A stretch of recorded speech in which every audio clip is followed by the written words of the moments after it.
My 14-year-old daughter was sitting in her special wheelchair inside the helicopter. We were on a fun charity ride over the neighborhood. She was smiling big and looking down at the houses. It was a safe, low hover so people could wave. Then Karen from the HOA climbed up the ladder without permission. She was yelling about noise rules and no flying machines over the homes. She said the helicopter was breaking HOA rules. Before the CO pilot could stop her, Karen grabbed my daughter's wheelchair. She pushed it hard toward the open door. My daughter screamed as she fell out into the air. She looked up at me with big scared eyes and cried, "Daddy, help me." Karen stood there with a mean smile. She thought she won. She had no idea the man in the pilot seat grabbing the controls was the senior pilot and her father. Before I tell you what happened next, tell me where you are watching from, and please hit subscribe for more stories where the good guys always win. My 14-year-old daughter was sitting in her special wheelchair inside the helicopter. The chair had been carefully secured to the cabin floor with reinforced straps and safety tethers, checked twice before takeoff, then checked again. She rested her hands on the padded armrests, fingers curled tight, not from fear but from excitement. Her smile was wide, unfiltered, the kind of smile that only comes when pain and limits are momentarily forgotten. This flight meant everything to her. For years, her world had been measured in ramps, doorways, elevators, and careful planning. Heights were something she only experienced through screens and stories. Today, for the first time, the world opened beneath her. The helicopter hovered low and steady over the neighborhood, rotors slicing the air in a smooth, rhythmic thrum. Houses drifted below us like toys arranged on a green board. Cars crawled along streets. People stepped out onto lawns and waved up at us, smiling, pointing, laughing. My daughter laughed too. Her laugh filled the cabin through the headset, bright and full. "Dad, look," she said, her voice almost breathless. "That's our street." I glanced back from the pilot seat and saw her leaning slightly forward, eyes wide, cheeks flushed with joy. The sun poured through the side window, lighting her face in gold. This was a charity ride, short, controlled, carefully approved. A slow hover so kids could wave, so families could look up and feel part of something bigger. Everything about it was safe, planned, monitored. I had flown thousands of hours. Nothing about this felt risky. If anything, it felt perfect. We passed over the school, the park, the small strip mall at the edge of the neighborhood. The helicopter maintained a gentle, almost floating pace, stable as a platform. My daughter looked down at the tiny figures below and shook her head in disbelief. "I never thought I'd see this," she whispered. "Not like this." I smiled to myself. Then the radio crackled, not with a warning, not with an alert, with confusion. Chief," the CO pilot said slowly, his head turning toward the side window. "We've got someone climbing the ladder." I frowned. "What ladder?" I asked. And then I saw her, Karen from the HOA. She was climbing up the side access ladder attached to the helicopter platform, gripping the metal rungs with angry determination. Her hair whipped wildly in the rotor wash. Her mouth was moving, yelling something we couldn't hear clearly over the blades. For a moment, my brain refused to accept what my eyes were seeing. No one was authorized to be there. No one. Before either of us could react fully, Karen pulled herself up onto the platform and forced her way into the cabin area. Grabbing the frame to steady herself, she was furious. Her face was red, eyes blazing, veins standing out in her neck as she pointed and shouted, "This is illegal!" she screamed. "You can't fly over HOA property. You're breaking noise rules." My daughter froze. Her smile vanished instantly, replaced by confusion, then fear. She clutched the armrest tighter, shrinking back in her chair. Karen stepped fully inside the helicopter, ignoring the CO pilot's shouted commands to step back. She waved her arms wildly, nearly losing her balance. "No flying machines over the neighborhood," she yelled. "You think rules don't apply to you?"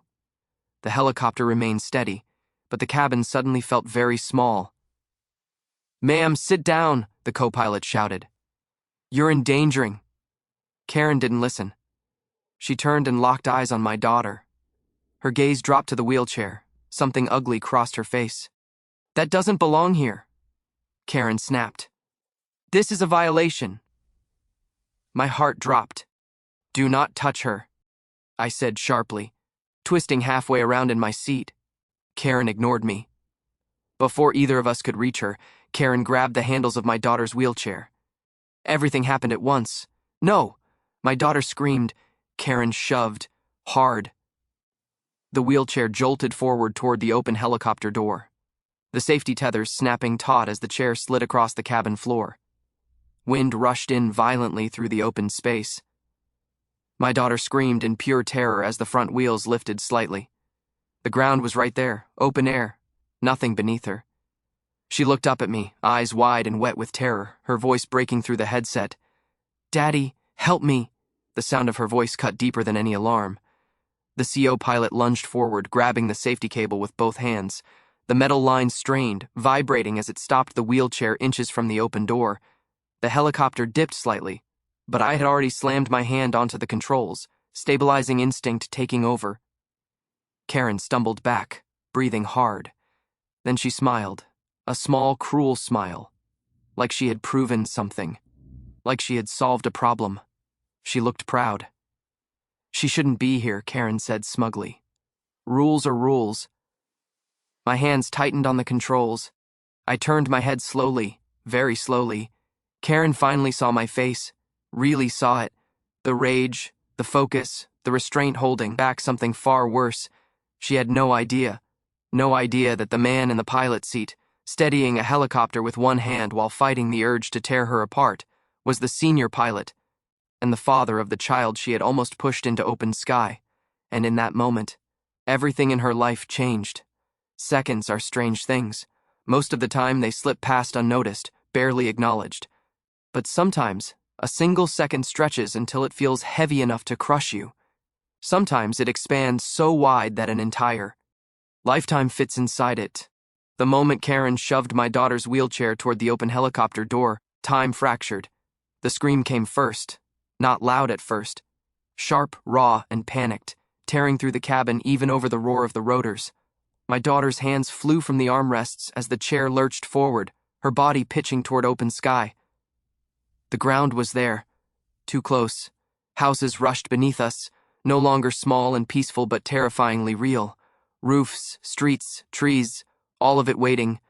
"No," my CO pilot shouted. I didn't think. I reacted. Training overrode terror. Thousands of hours in the air compressed into muscle memory. My left hand slammed the cyclic to stabilize. My right locked the collective, holding altitude with brutal precision.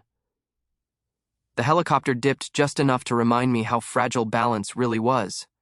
Then steadied. Behind me, metal screamed. The safety tether snapped tight. The cable vibrated violently, a high-pitched whine cutting through the noise as it caught the wheelchair inches from the open door. The front wheels hung in space for a heartbeat before the cable dragged the chair back against the floor. My daughter screamed again. This one wasn't surprise. It was terror, pure primal fear. "Dad, Dad," she cried, her voice breaking through the headset like shattered glass. "I'm falling!" The CO pilot threw himself forward, grabbing the wheelchair frame with one hand and the tether with the other, muscles straining as he hauled it back inch by inch. "I've got it," he yelled. "I've got it." I held the helicopter steady with everything I had, the instruments blurred in my peripheral vision. Altitude stable, torque high but controlled, rotor RPM holding. The machine wanted to stay in the air, but chaos had entered the cabin, and chaos doesn't care about checklists. Karen stumbled backward, nearly losing her footing as the chair snapped. Ped back into place. Wind whipped through the open door, tearing at loose straps, howling like a living thing. For a moment, no one spoke. The helicopter hovered. My daughter sobbed, curled forward in her chair, clutching herself, shaking so hard the straps rattled. I turned my head just enough to see her. Blood drained from my face. Her eyes were wide and glassy, locked on nothing, breathing short and fast like she couldn't get enough air. Tears streamed down her cheeks, carried sideways by the wind. "I'm here," I said into the mic, forcing my voice to stay steady. "I've got you. You're safe." I wasn't sure I believed it yet. Karen laughed, not loudly, just a small, sharp sound. "You see," she said over the noise, "that's why this is dangerous. It shouldn't be allowed." Something inside me went very still. The CO pilot turned his head slowly toward her. "What did you just say?" he demanded. Karen straightened, gripping the frame for balance. This entire thing is a violation, she snapped. Noise rules, safety rules, HOA rules. That thing, she pointed at my daughter, doesn't belong up here. My daughter flinched at the word thing. I felt it like a punch to the chest. I locked the helicopter into a stable hover and finally turned fully around in my seat. Do not speak, I said calmly. Karen scoffed. You don't get to order me around, she shouted. You're flying illegally over private property. The CO pilot moved between Karen and my daughter, planting himself like a barrier. Sit down, he barked. Now. Karen ignored him. She took one step forward. The helicopter rocked slightly as her weight shifted. That was enough. I reached up and hit the emergency channel. Control, I said clearly, every word precise. We have an unauthorized individual on board. Attempted endangerment of a passenger. Request immediate ground response. There was a pause. Then disbelief. Say. Again? I repeat, I said. Unauthorized individual. Attempted ejection of a wheelchair-bound minor. Silence. Then urgency. Copy. Ground units en route. Maintain altitude if able. Maintain altitude. Like this was just another mechanical issue. Karen finally seemed to understand that something had changed. What are you doing? She snapped. You can't call the police on me. I looked her straight in the eye. You tried to push my daughter out of a helicopter, I said evenly. The color drained from her face. No, she said quickly. I was stopping an accident. My daughter let out a small broken sound, half sob, half gasp. The CO pilot knelt beside her, keeping one hand firmly on the wheelchair frame. Hey, he said gently, look at me. You're okay, you didn't fall. She shook her head violently. I thought I was going to die, she whispered.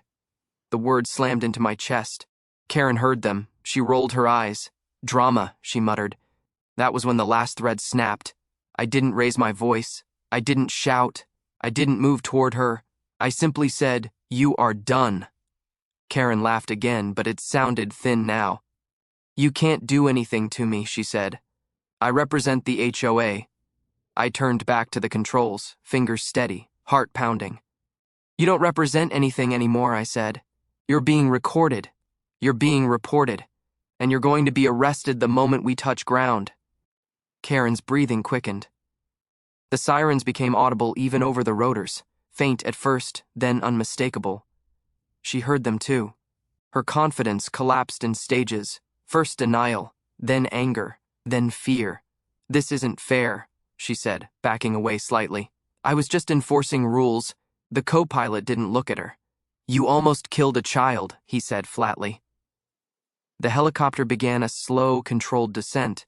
My daughter watched the ground approach again, but this time she was smiling. She was trembling. I reached one hand back without looking. She grabbed it instantly. Don't let go, she whispered. I won't, I said, and I meant it. As we touched down, police vehicles surrounded the landing zone.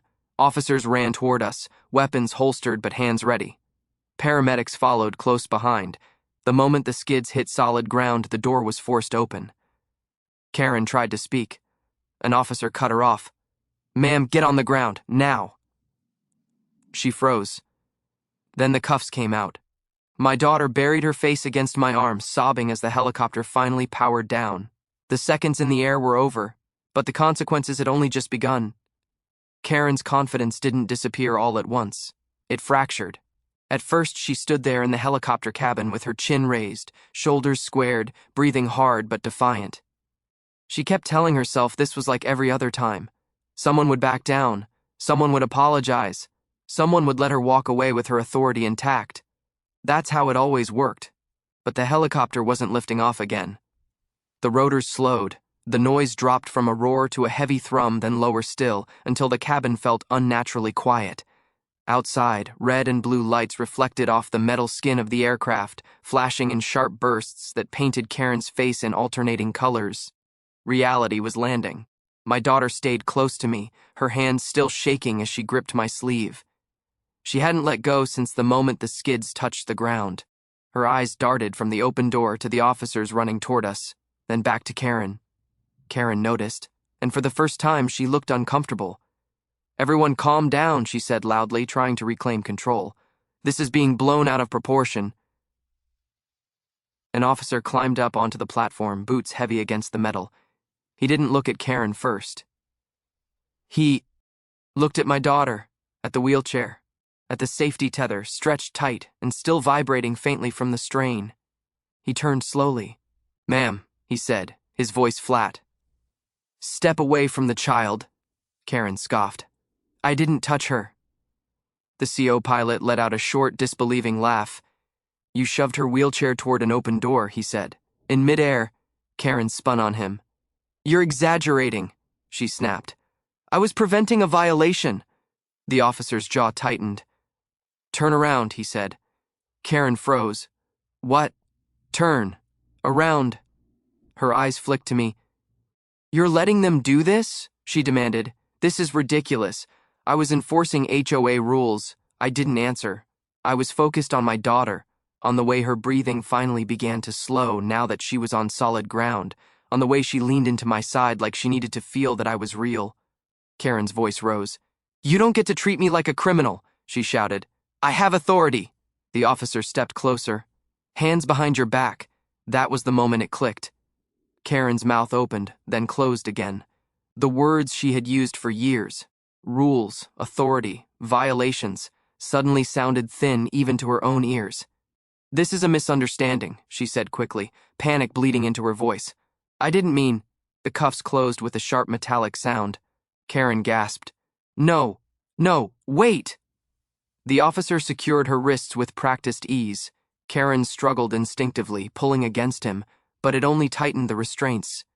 "You're hurting me," she yelled. The officer didn't react. Behind him, more officers climbed onto the platform. Paramedics followed, their attention immediately on my daughter. "Sweetheart," one of them said gently, kneeling, "can you tell me where you hurt?" My daughter hesitated, then nodded. "My back," she whispered, "and my chest. I thought I was going to fall." The medic's expression hard. Ned, as he looked up briefly at Karen, then back at my daughter. "We're going to take care of you," he said softly. Karen watched this, her breathing coming fast now. "I didn't push her out," she insisted. "She was secured." One of the officers turned toward her. "You don't shove a secured wheelchair toward open air," he said coldly. "Ever." Karen's face drained of color. From the ground below, voices rose, shouts, gasps, the murmur of a crowd that had gathered during the descent. Phones were raised, cameras pointed upward. Someone had been recording since the moment Karen climbed the ladder. Karen noticed the phones. Her eyes widened. "Stop filming me," she screamed. "This is harassment." No one stopped. The CO pilot stepped down from the cabin and spoke quietly to an officer, gesturing toward the open door, the tether, the interior camera mounted near the ceiling. "Everything's recorded," he said. "Audio too." Karen's knees nearly buckled. "No," she whispered. "No, that's not—" The officer guiding her tightened his grip. "You are being detained for endangerment of a minor," he said, "and interference with an aircraft." Karen laughed once, short, hysterical. "That's insane," she said. "I'm just a concerned HOA representative." The officer didn't even look at her. "You climbed onto a helicopter in flight," he replied, "and tried to move a child toward an open door." My daughter heard that. She looked up at me, eyes still wet. "She really did that?" she asked quietly. I swallowed. "Yes," I said. "But she failed." Karen twisted around as much as the cuffs allowed. "Don't lie to her," she shouted. "I was protecting everyone." That was the last thing she said before an officer placed a firm hand on the back of her head and guided her down the ladder. Slowly, deliberately. Every step was watched, every movement recorded. Karen's heels slipped once on the metal rung, and she asped, fear flashing across her face as she lost her balance for a fraction of a second. An officer caught her immediately. She went rigid. The irony wasn't lost on anyone. When her feet finally touched the ground, the crowd fell silent. Karen stood there in handcuffs, hair disheveled, face pale, eyes darting from officer to officer, from camera to camera. The authority she once wielded was gone. Stripped away by altitude, gravity, and truth. An officer read her rights. She barely listened. "I was just doing my job," she whispered again and again, as if repetition could turn it into truth. From the helicopter, paramedics carefully lifted my daughter's wheelchair onto the platform and secured it again before helping her down. I stayed beside her the entire time, one hand on her shoulder, one on the frame of the chair. She winced when they adjusted her position. "I know," I murmured. "Almost done." Karen watched from the ground as my daughter was loaded into an ambulance. For a moment, our eyes met. She didn't look angry anymore. She looked afraid. As the ambulance doors closed, Karen's shoulders sagged. "This is all wrong," she said weakly to no one in particular. "This isn't how it's supposed to end." The officer beside her spoke quietly. "It ends exactly where it should," he said. Karen was led toward a patrol car, her protests fading with every step. The crowd parted. Phones followed her movement until the door opened and she was guided inside. The door slammed shut. The sound echoed across the landing zone. I climbed into the ambulance beside my daughter as the sirens started up again. She leaned her head against my arm, exhausted, her voice barely audible. "She thought she won," she whispered. I looked out the window as the patrol car pulled away. "No," I said softly. "She thought wrong." And for the first time since we lifted off that day, I let myself breathe. Teesh. Moment the ambulance doors closed, the world narrowed. The siren cut through the air, sharp and insistent, but inside the vehicle everything felt muted, like sound had to fight its way through layers of shock and exhaustion to reach us. My daughter lay on the stretcher, strapped in carefully, her wheelchair secured beside her. She stared at the ceiling, blinking slowly, as if she was afraid that if she closed her eyes, the ground might disappear again. I sat beside her, one hand wrapped around hers, the other braced against the wall as the ambulance began to move. "You're on the ground," I said softly. "You're safe." She nodded, but her grip tightened. Outside, the landing zone faded behind us, police lights still flashing, the helicopter sitting quiet and harmless now, like it had never held terror inside its doors. People stood in clusters, phones still raised, faces pale with disbelief. Somewhere among them, Karen was being placed into a patrol car, her voice swallowed by distance and consequence. Inside the ambulance, a medic checked my daughter's vitals again, moving with practiced calm. "Any dizziness?" he asked gently. She hesitated. "A little." "That's okay," he said. "Just keep talking to me." She glanced at me. "Dad," she whispered. "I really thought I was going to fall." I leaned closer, lowering my forehead to hers. "I know," I said, "but you didn't. You're here." The medic met my eyes for a brief moment, understanding passing between us without words. He adjusted the monitor and nodded. "We'll run scans," he said, "but she's stable, stable." The word felt fragile, like something that could crack if spoken too loudly. As the ambulance pulled onto the main road, my radio buzzed at my hip, messages piling up from command, from aviation control, from people who had seen the footage already circulating online. I ignored it. For now, the only thing that mattered was the small hand in mine and the steady rise and fall of my daughter's chest. At the hospital, everything moved fast. Doors opened. Voices overlapped. The stretcher rolled through hallways under harsh white lights that reflected off polished floors. Nurses asked questions. Doctors examined bruises that were already blooming dark against her skin. Someone carefully cleaned dried blood from her hairline, murmuring reassurances the entire time. I stayed close, answering when needed, silent when not. "She's very lucky," one doctor said quietly after the initial exams. "No spinal damage. Some bruising, possible strain, but nothing life-threatening. Lucky." The word landed heavy. Lucky that the tether held. Lucky that the CO pilot reacted in time. Lucky that physics, for once, had been merciful. I thanked them anyway. While my daughter was taken for imaging, I stepped into the hallway and finally checked my phone. It vibrated non-stop in my hand. Calls, messages, alerts. Video clips were everywhere. Karen climbing the ladder, Karen yelling in the cabin, Karen shoving the wheelchair, different angles, different phones. The same truth. News outlets had already picked it up. Headlines scrolled past my screen faster than I could read them. Words like reckless, endangerment, aviation interference jumped out immediately. I closed the phone. I didn't need to see more. An officer approached me in the hallway, his expression serious but respectful. "She's being processed," he said. "Multiple charges. Federal involvement is likely." I nodded once. "Good," I said. He hesitated. "There's something else. Witnesses from the ground. Parents. Kids. A lot of them saw your daughter in the helicopter before everything happened. They're asking about her. I exhaled slowly. Tell them she's alive, I said. Tell them she's strong. He nodded and left. Hours passed. When my daughter finally returned. Ned to the room, exhausted and sore but alert. She reached for me immediately. They keep asking me questions, she said quietly. I answered, but I'm tired. I know, I said, brushing her hair gently away from her face. You did enough. She watched me for a moment, then asked the question I knew was coming. Is she still here? No, I said. She's gone. My daughter nodded slowly. Good. Outside the hospital room, the story kept growing. By evening, the HOA released a statement, short, panicked, and apologetic. Karen's name was nowhere in it. Her position was suspended pending investigation, which everyone knew was just a formality before permanent removal. By nightfall, aviation authorities issued their own notice: unauthorized access to an aircraft, endangerment of passengers, interference with flight operations. The language was cold, precise, unforgiving. Exactly what it should have been. Late that night, after my daughter finally fell asleep, I stepped outside the hospital for air. The city hummed around me, unaware and indifferent. Cars passed. Lights flickered. Somewhere a helicopter flew overhead, its sound distant and controlled. I looked up instinctively. For a split second, my chest tightened. Then the sound faded, and I breathed again. An officer joined me on the sidewalk.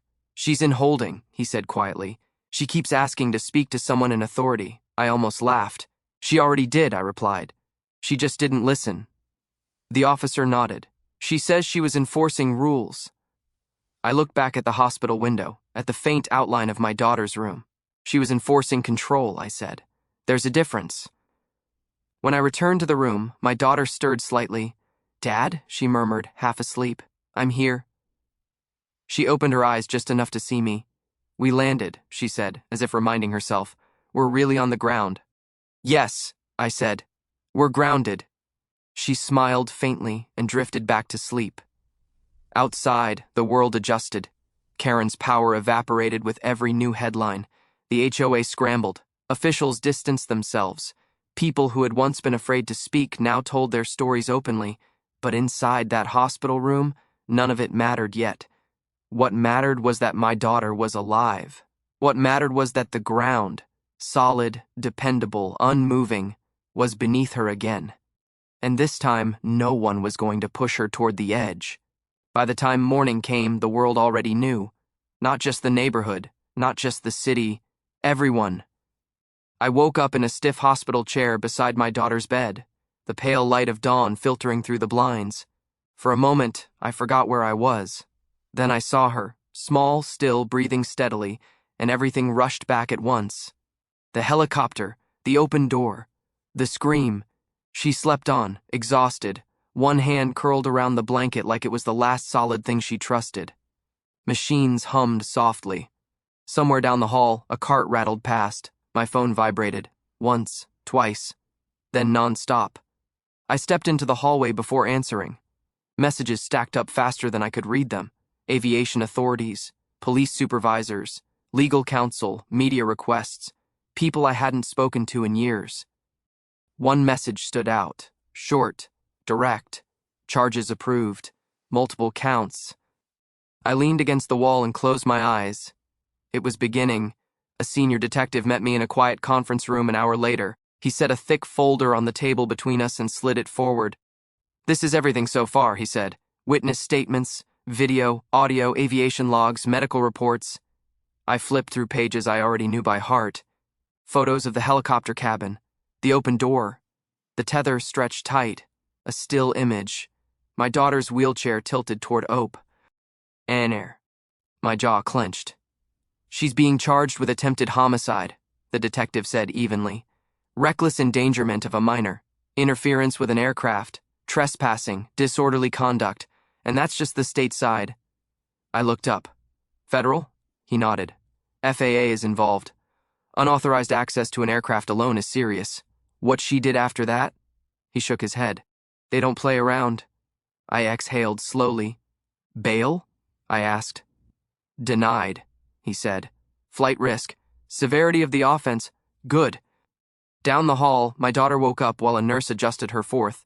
She blinked at the room like she had to confirm it was real. Dad? She asked softly.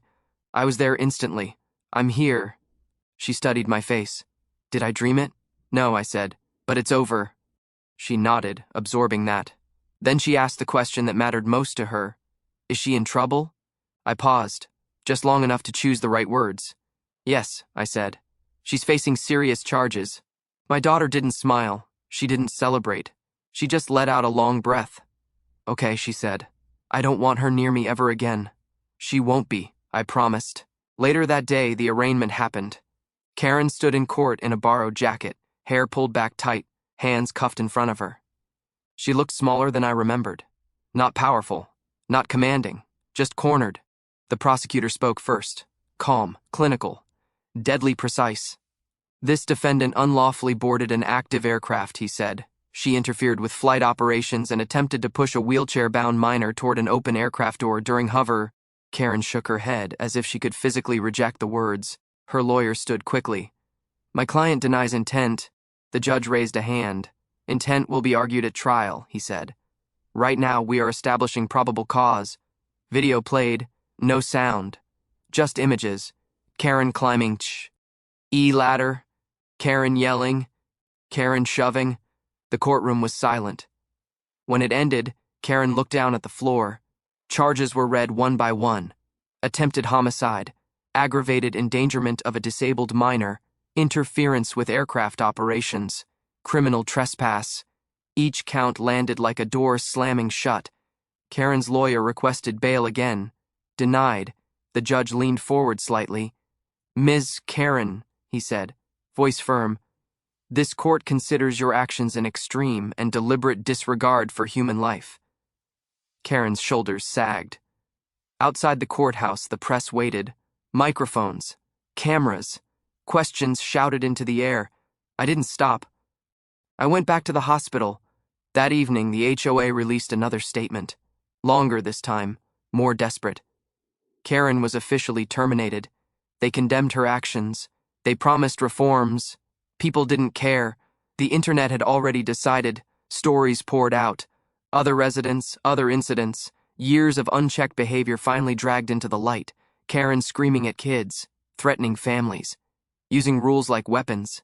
The narrative was clear. This wasn't an accident. This was who she had always been, given altitude.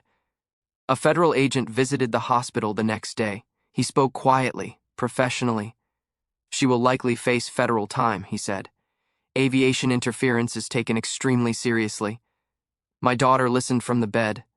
Does that mean jail? She asked. Yes, he said gently. She nodded once. I'm glad, she said.